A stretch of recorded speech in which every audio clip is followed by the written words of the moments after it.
40, be 42. 40 days before my 42nd birthday is today. We are back. I am back. But who am I? Beanie Man once asked the question. In my 40s, I've taken a path a lot less traveled, but much more considerate of me. Unfortunately, it did result in a lot of loss, friendships, careers, identity. What I gained has been worth every decision made afraid, bold, or even rooted in indecision. I just knew I had to do the work. And that's what my 40s have been so far. I'm turning 42 in 40 days. And if you know me or if you're brand new, I've been doing this exercise since I turned 40. So the first 40 days before my 40th birthday, I said, hey, I want to do something to challenge myself. I want to do something to stretch me, to reset, if you will, because I'm going into a new decade. I'm letting go of my 30s, but I'm holding on to what I've learned in that process. The only difference is I didn't document the process as publicly as I would have wanted to in my 30s. And 40B, insert whatever age you're turning here. It could even be 30B, 50B, 60B. But the point is, if you could change your life in 40 days, which is 5 weeks, a month and a half, however you want to look at it, it's not that much time. But if you knew at that 40-day mark, you would become or be much more closer to the person you know you're capable of being, would you do it? And these were the questions I was asking myself 3 years ago, 2 years ago, as I was approaching my 40s. And these are questions I'm still asking myself. But now, of course, with more experiences, more knowledge, more grief, more sadness, more truth. I think the process of maturing isn't based on the year you were born, the age you present, or even the degrees or the titles you hold at work. Maturing is such a fascinating word to me because mature, what does mature even mean? I still am childlike. I don't consider myself to be childish, maybe at times, I'm not perfect. But maturing, from what I have gathered, at least in the last few years, is the information you obtain from making a decision, good or bad. Because everyone has different feelings, everyone has different definitions of success, failure. So we can't please everybody. And I have had to make some difficult decisions in my life to ultimately better myself in hopes to grow closer to God, in hopes to shed a lot of the layers of pain that I was holding on to. Pains from people pleasing, from doing work I did not like, from connecting my identity and my self-worth to what was in my bank account. Whether it was a lot of money, a little money, or a negative balance. And seeing how I operate under those pressures or under those circumstances. Am I going to run away? Am I going to face them head on?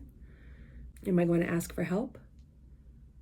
That was a big moment of clarity for me, is that I wasn't good at asking for help. I wasn't good at asking for the things I wanted to do or found fun.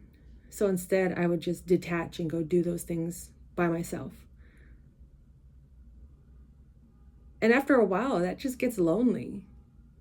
Even when you're in a group of friends or surrounded by a lot of family, or even run a coaching business that services so many people around the world through my content, through my sessions.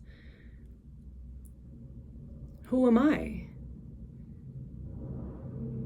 And rediscovering myself in my 40s has actually been a lot of fun. Even in those moments where I do feel lonely or isolated or unsure if I'm even making the right decisions, it goes back to why I'm doing this in the first place. Who I know I am, and no longer neglecting those parts of me. Allowing myself to shine as brightly as possible, but now including community, including family, including friends, and how we can impact each other. Not always looking at it from I have to be an inspiration, I have to motivate, I have to tell people that it gets better, which it does. It does. Even when life forces you to grow up or mature or go on about life without a certain person or persons. In my 40s, I found myself returning back to a lot of the things I enjoyed in my youth. Music, sports, cleaning, decluttering. I loved a good declutter when I was a kid, even though I lived amongst a lot of things. There was something about having it all organized chaos. But nowadays, shedding old identities is also being able to let go of the things that were stuck in bins and just collecting dust, dormant. Finding ways to get creative on how I make money. If my identity is detached from a dollar sign, then why do I need money? What am I working towards? Because we all need money. For some reason, we do. But I don't want that to be the only reason I show up to do things, or the only reason I work or have a business or I'm self-employed. Because the moment my grandma passed away, I was like, F all of you. I don't want to work that hard. So I cut out so many of my expenses. I changed a lot of my habits. I picked up old habits again, but then let them go again later, like drinking, partying. And I'm going to get into those conversations, but I just wanted to start off 40 be 42 on what's been happening on a surface level. And as the days progress, we'll get a little deeper. But for now, if you could change your life in 40 days, would you?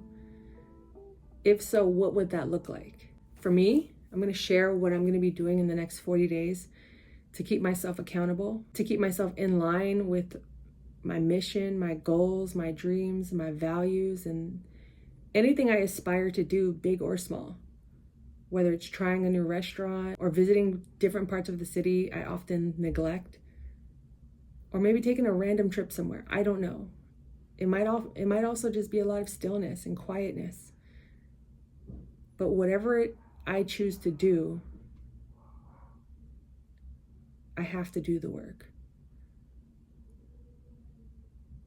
And if I have true faith, trust, and belief in God, in myself, in what it is I know I need to be doing, then I need to show up and do that work.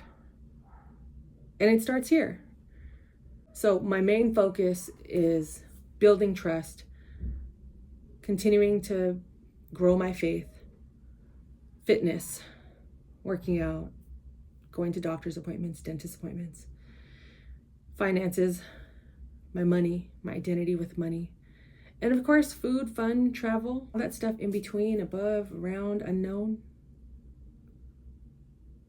And then documenting it here for you all to watch. If you could improve your life in the next 40 days, what would you focus on? What is one thing you would focus on in the next 40 days to improve you? Let's talk about it. Let's do this together. And let's check in every day. And then again in 40.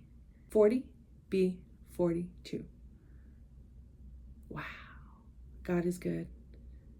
And life is a blessing. Fearless individuality yields abundant healing. We got this. Let's go. So I thank you for tuning in, for subscribing, for liking and commenting.